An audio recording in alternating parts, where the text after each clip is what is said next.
El tiempo que crees que tienes no existe. Vivimos como si el mañana estuviera garantizado, como si tuviéramos décadas por delante para hacer lo que realmente importa. Pero, ¿y si te dijera que la única certeza en tu vida es que el tiempo se acaba? Ahora, detente un segundo. Piénsalo. ¿Y si supieras que te queda exactamente un año de vida? ¿Qué cambiarías? ¿Dejarías ese trabajo que odias? ¿Empezarías por fin ese proyecto que has estado posponiendo durante años?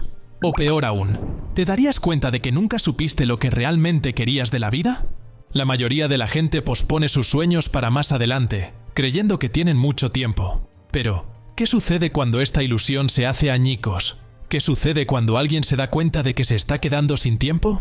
Søren Kierkegaard creció creyendo que no viviría más allá de los 33 años. Para él, la muerte no era una posibilidad lejana, sino una cuenta atrás. Fyodor Dostoyevsky, otro gigante de la literatura, fue condenado a muerte, llevado al lugar de la ejecución. Saboreó el final que se acercaba, y luego, en los últimos segundos, se salvó.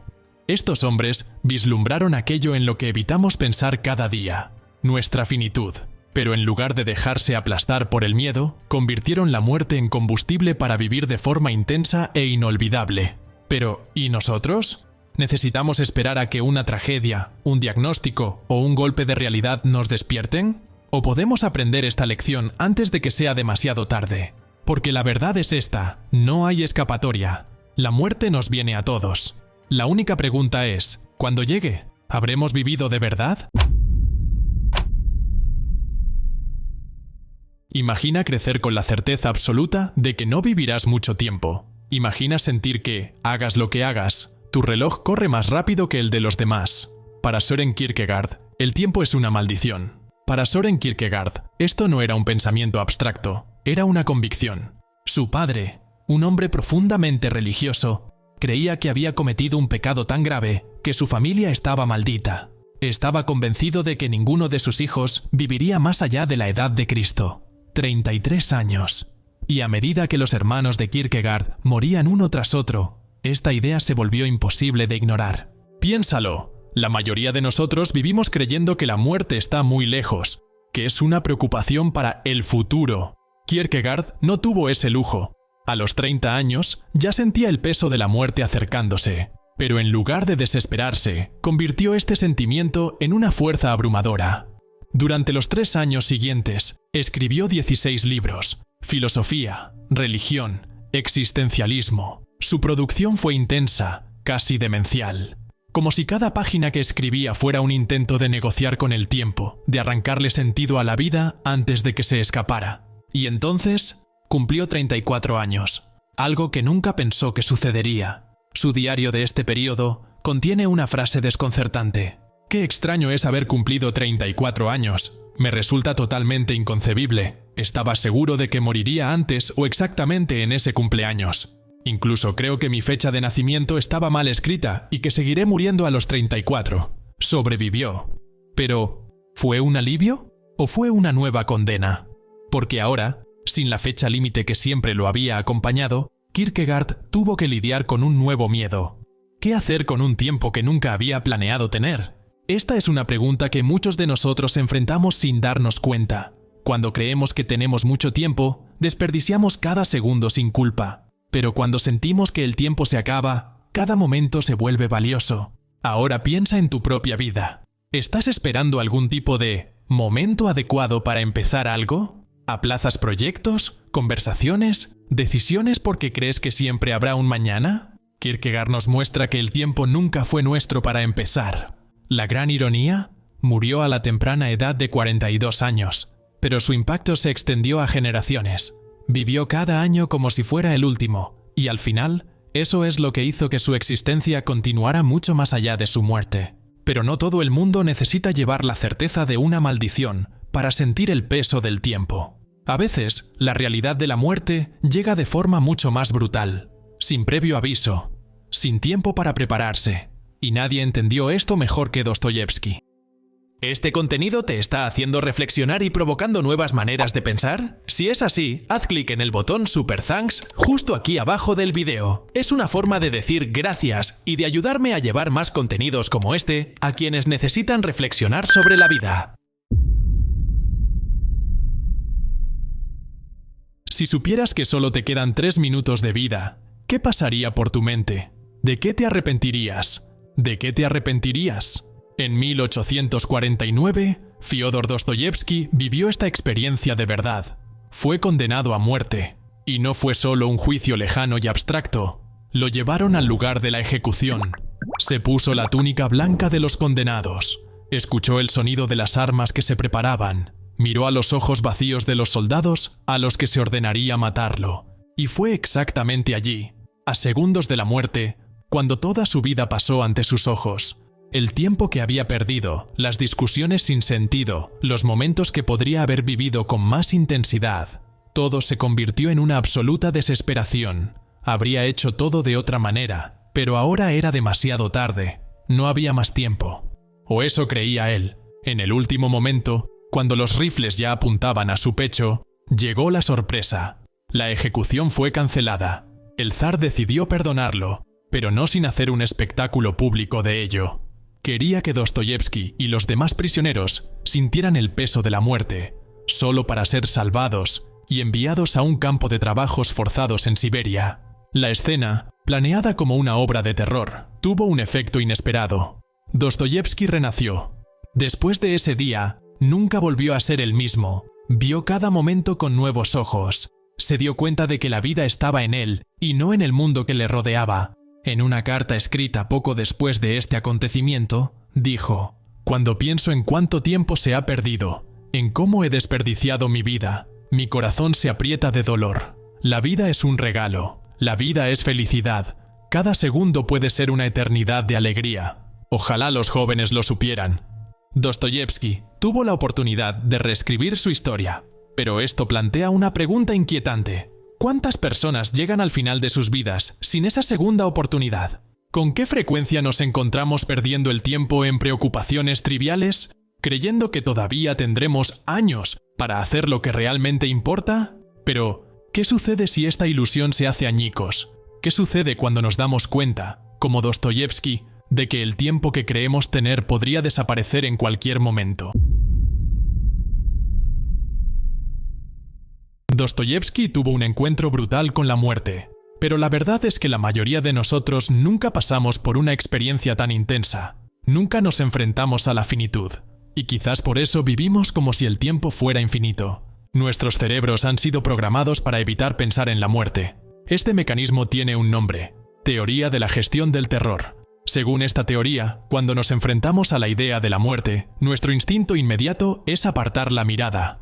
Creamos distracciones, nos hundimos en la rutina, mantenemos nuestras mentes ocupadas con cualquier cosa para evitar la incomodidad de recordar que estamos aquí por un tiempo limitado.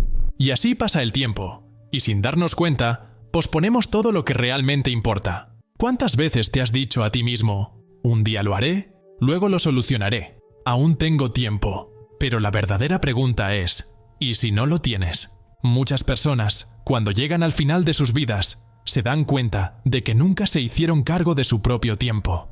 No tomaron las decisiones difíciles. No salieron de su zona de confort. Vivieron cada día como si tuvieran mucho tiempo. Pero el tiempo nunca estuvo garantizado. El filósofo estoico Séneca escribió: «La vida no es corta. La hacemos corta perdiendo el tiempo en lo que no importa». Y esto nos lleva a una paradoja interesante. Aunque sabemos que nuestro tiempo es limitado, muchas personas se paralizan ante esta verdad. El miedo a la muerte puede conducir no a una urgencia por vivir, sino al perfeccionismo y a la procrastinación extrema. Uno de los comentarios más impactantes sobre este tema vino de alguien que dijo: «Cuando pienso que el tiempo es limitado, me vuelvo perfeccionista. Me impide actuar, porque si no es perfecto, no tiene sentido empezar». Esto describe algo que mucha gente siente, incluso sin darse cuenta. El miedo a la muerte no les impulsa a vivir mejor. Al contrario, les hace evitar actuar, porque si cada decisión importa, entonces cometer errores parece inaceptable. Pero esta es la verdad: los errores son parte de la vida. Nunca habrá tiempo suficiente para hacerlo todo, pero siempre habrá tiempo suficiente para hacer algo. Y si hay algo peor que cometer un error, es no intentarlo nunca. Porque al final, nadie se arrepiente de los errores que ha cometido, pero casi todo el mundo se arrepiente de las cosas que nunca hizo. Pero incluso después de que nos hayamos ido, ¿puede una parte de nosotros seguir viviendo? Algunas pérdidas parecen irreversibles. Cuando alguien a quien amas muere, se produce un silencio absoluto. El mundo sigue adelante, la rutina continúa, pero todo parece extrañamente vacío. La risa de esa persona nunca volverá a oírse. Su voz, sus opiniones, su tacto, todo desaparece. Pero, ¿desaparece realmente? Una vez, un hombre estaba ordenando su casa cuando se encontró con un libro viejo. Era uno de esos momentos banales de todos los días. Limpiar un estante, hojear unas páginas. Pero entonces algo le llamó la atención. Dentro del libro había pasajes subrayados, frases marcadas, pequeñas notas escritas a mano. Reconoció la letra inmediatamente. Era la de su madre, que había muerto años antes. En ese instante, el tiempo se detuvo. Era como si ella estuviera allí, como si sus palabras resonaran desde algún lugar más allá del tiempo.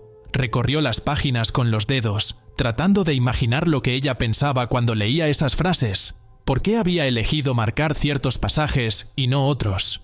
De repente, se dio cuenta de algo profundo. Las personas nunca desaparecen por completo. Siguen existiendo en las historias que dejaron atrás, en los recuerdos que atesoramos, en las pequeñas marcas que nos imprimieron sin siquiera darse cuenta. La muerte nos lleva físicamente, pero no puede borrar lo que dejamos en los demás. Y eso nos lleva a una pregunta esencial. ¿Qué significa realmente vivir para siempre? En la novela Memorias de mis putas tristes, de Gabriel García Márquez, hay un pasaje que dice: la vida no es lo que uno vive, sino lo que uno recuerda y cómo uno recuerda para contarlo. Al final, la historia de nuestras vidas no la escribimos solo nosotros. Está escrita en los recuerdos de quienes nos conocieron. Y eso puede durar mucho más allá de nuestro tiempo aquí. Kierkegaard murió hace más de 150 años. También Dostoyevsky.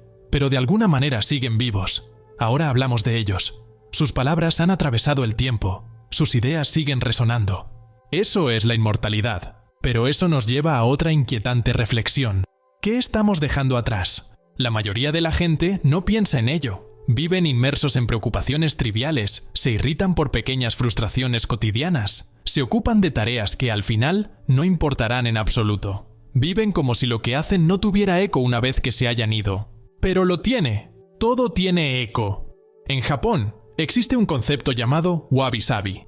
Nos enseña a aceptar la impermanencia de la vida, a ver la belleza en lo fugaz. La vida no es bella a pesar de su finitud, es bella precisamente por ello. El filósofo estoico Marco Aurelio escribió en Meditaciones: lo que hacemos ahora resuena en la eternidad. Tus acciones, tus palabras, tus elecciones, todas dejan su huella. Lo que enseñas puede transmitirse de generación en generación. Lo que creas puede seguir influyendo en las personas mucho después de que te hayas ido. Lo que amas puede inspirar a otros a amarlo también. Y eso lo cambia todo. Porque al final, la cuestión nunca ha sido cuánto tiempo tenemos. Es lo que hacemos con ese tiempo. Si hay una forma de desafiar a la muerte, de seguir existiendo más allá de ella, es esta. Vivir de forma tan intensa y significativa que una parte de nosotros perdure en las personas a las que tocamos. Pero para hacer esto, en primer lugar, debemos aceptar la muerte, no como un final absoluto, sino como una parte inevitable de la vida. Y uno de los filósofos que mejor explicó esto fue Martin Heidegger. La mayoría de las personas viven como si la muerte fuera un acontecimiento lejano, algo en lo que solo se debe pensar cuando llega la vejez. Se despiertan, siguen sus rutinas, llenan sus días de tareas y distracciones, creyendo que el mañana está garantizado. Pero, ¿y si esta ilusión se hiciera añicos? Para el filósofo Martin Heidegger, la mayoría de nosotros vivimos en lo que él llamó existencia inauténtica, un estado en el que solo existimos en piloto automático, siguiendo patrones sociales y distracciones, sin enfrentarnos nunca realmente a la realidad de nuestra propia finitud. Y lo más interesante, no es la muerte lo que nos aterroriza. Lo que realmente nos asusta es el hecho de que, si aceptamos que la muerte puede llegar en cualquier momento, tendremos que asumir toda la responsabilidad de cómo estamos viviendo ahora. Porque si realmente entendieras que tu vida tiene un final, que cada día no vivido es un día que nunca volverá, entonces tendrías que dejar de engañarte a ti mismo. Tendrías que admitir que estás posponiendo cosas importantes.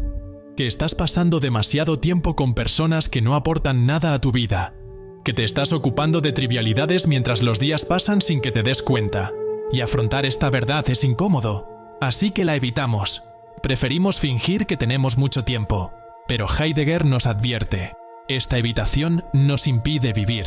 Dijo que la muerte no es solo un acontecimiento que ocurre al final de la vida, sino que está presente todo el tiempo. Es una posibilidad constante, y cuanto más evitamos pensar en ello, más desperdiciamos el presente. Recuerdo un día en particular en el que este concepto me golpeó de una manera muy real. Estaba ocupado con algo totalmente trivial, tal vez revisando las redes sociales o resolviendo algo sin importancia. Entonces, de la nada, apareció una noticia en mi pantalla. Alguien de mi edad había muerto. Ese impacto me golpeó como un puñetazo en el estómago. Por un momento, el mundo se quedó en silencio, porque la pregunta que me vino a la mente fue brutal. ¿Y si hubiera sido yo? ¿Qué habría dejado atrás? ¿Cómo se me recordaría? ¿Vivir realmente mis días como si fueran finitos? En ese momento, me enfrenté exactamente a la verdad que describe Heidegger. La mayoría de las personas viven como si fueran inmortales, evitando cualquier recordatorio de su propia mortalidad. Pero vivir huyendo de la muerte es lo mismo que vivir huyendo de la vida. Hay una película que ilustra esto de manera brillante. En la lista de Schindler, hay un momento en el que un prisionero cree que va a ser ejecutado. El tiempo parece ralentizarse. Se establece el silencio. En ese segundo, toda su vida se reduce a un solo pensamiento. ¿Es este mi último momento? Pero entonces, de repente, la ejecución no se produce, y es imposible imaginar que este hombre simplemente volviera a la normalidad después, porque una vez que miras a la muerte a los ojos, nunca vuelves a ver la vida de la misma manera. Heidegger sostiene que esta conciencia no debería surgir solo en momentos extremos. Debería estar presente todo el tiempo, porque solo cuando aceptamos que nuestro tiempo es finito, podemos decidir realmente qué vale la pena y qué es solo ruido. La pregunta entonces es, si supiéramos que solo nos queda un año de vida, ¿seguiríamos viviendo de la misma manera? Quizás sea hora de poner a prueba esta idea, pero no como un pensamiento abstracto, sino como un desafío real. El siguiente paso es convertir esta conciencia en algo real, y para eso quiero proponer un experimento. Saber que la vida es finita puede ser una idea poderosa, pero también puede ser solo eso, una idea, algo que escuchamos, reflexionamos durante unos minutos y luego olvidamos. Pero, ¿y si por un instante esta verdad se hiciera realidad para usted? Cierre los ojos por un momento. Imagínese tumbado en la cama en su último día de vida. Su cuerpo está más débil. Ya no puede correr, trabajar, construir o crear. No hay más tiempo para empezar nada nuevo. Todo lo que queda ahora son los recuerdos de los días que ha vivido y el peso de los días que ha desperdiciado. ¿Qué le viene a la mente en ese momento? ¿Sientes arrepentimiento o gratitud? ¿Te sientes orgulloso de la vida que has vivido o te das cuenta de que siempre has estado posponiendo las cosas que realmente importaban? Si tuvieras una oportunidad más, ¿qué harías de manera diferente? Ahora, abre los ojos. Todavía tienes tiempo. Este ejercicio puede parecer incómodo, pero tiene un enorme poder. Cuando realmente entendemos que nuestros días están contados, empezamos a ver lo que realmente importa. Así que este es el reto. Durante los próximos 7 días, antes de irte a dormir, pregúntate: si hoy hubiera sido mi último día, ¿habría vivido como me hubiera gustado? Parece sencillo, pero si se toma en serio, podría cambiarlo todo. Quizá te des cuenta de que has pasado más tiempo con el móvil que con la gente que quieres. Quizás descubras que una vez más has pospuesto esa decisión que sabes que tienes que tomar. O tal vez descubras que has tenido un día increíble y te sientas agradecido por ello. La cuestión no es crear ansiedad sobre la muerte. Se trata de utilizar esta conciencia para vivir más en el presente. El filósofo estoico Séneca escribió hace siglos: uno debe preparar su mente como si fuera a morir al final de cada día. El que organiza su vida cada día nunca siente falta de tiempo. Piénsalo. ¿Y si cada día vivieras de tal manera que no tuvieras que arrepentirte al final? Eso significa decir, te quiero sin miedo. Significa dejar de lado esa excusa y finalmente empezar lo que siempre has querido. Significa no preocuparse tanto por las opiniones de los demás, porque al final no importan. Significa vivir. De verdad. La llamada a la vida A lo largo de este vídeo exploramos la relación entre el tiempo, la muerte y el significado. Hablamos de Kierkegaard y de cómo la creencia de que moriría pronto le hizo vivir con urgencia. De Dostoyevsky, que se enfrentó a la muerte y al recibir una segunda oportunidad, nunca volvió a ver la vida de la misma manera. Hemos visto cómo la mayoría de la gente evita pensar en la muerte, creyendo que tiene tiempo infinito, y cómo Heidegger nos enseña que la única forma de vivir auténticamente es aceptar nuestra finitud. Pero ahora la pregunta vuelve a ti. ¿Qué cambia todo esto en tu vida? Puedes simplemente apagar este vídeo y seguir como siempre. Puedes seguir repitiendo los mismos hábitos, posponiendo las cosas que sabes que deberías hacer. O puedes decidir ahora que no vas a seguir perdiendo el tiempo que tienes. Porque al final, la cuestión nunca ha sido cuántos años tienes, sino cuántos días has vivido realmente. Y si hay una verdad absoluta, es esta: el tiempo no se detiene. Sigue avanzando, con o sin tu permiso. Lo único que puedes controlar es cómo decides usarlo. Entonces, si pudieras retroceder en el tiempo hasta este mismo momento, ¿cambiaría algo en tu vida? Si es así, entonces la verdadera pregunta es: ¿por qué no has cambiado todavía? Recuerda, el conocimiento es la verdadera libertad. Suscríbete al canal, cuenta conmigo y sigue al Conejo Blanco.